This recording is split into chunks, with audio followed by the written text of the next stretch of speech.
Naruto is weaker than you think. Okay, yeah, I'm just gonna unsubscribe to myself here now.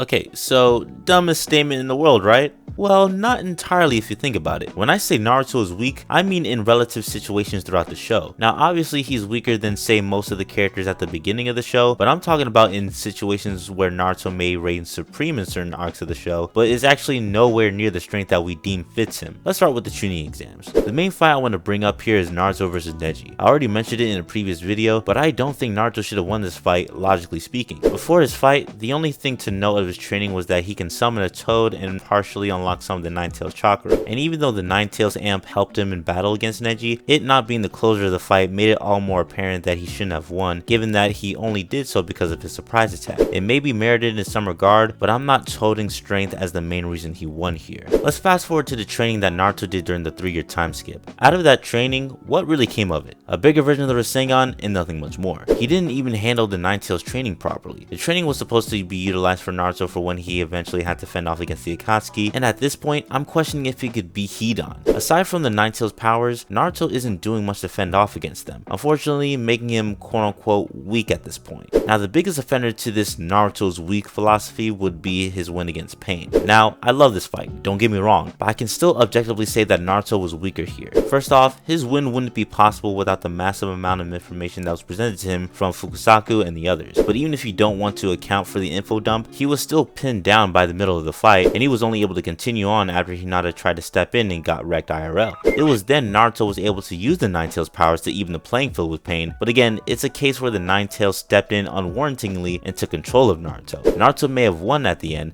but it was plot that allowed him to do so. Now, past this point, I deem Naruto to be considered one of the ninja world's best. He ended up mastering the Nine-Tails powers, amped it up with Sage Mode, and even received powers of the Sage of Six Paths, so it is easy to consider Naruto one of, if not the strongest shinobi there is, until Boruto completely screwed that up. Look, I love Naruto as a show and as a character, so don't take what I said in this video to be an overall negative thing. I value how everything went in the story in a mostly positive manner, but that doesn't mean I have to stop being objective. Just because the show is called Naruto doesn't mean I should always vouch for him, which is why I say that Naruto is weaker than you think. How about you guys? Do you think I'm being harsh and downplaying Naruto's strength? At what point was it cemented to you that he is one of the strongest characters in the show? Let me know in the comment section below. I'm the Curly Haired Hokage, and I hope you all have an amazing and blessed day. Peace.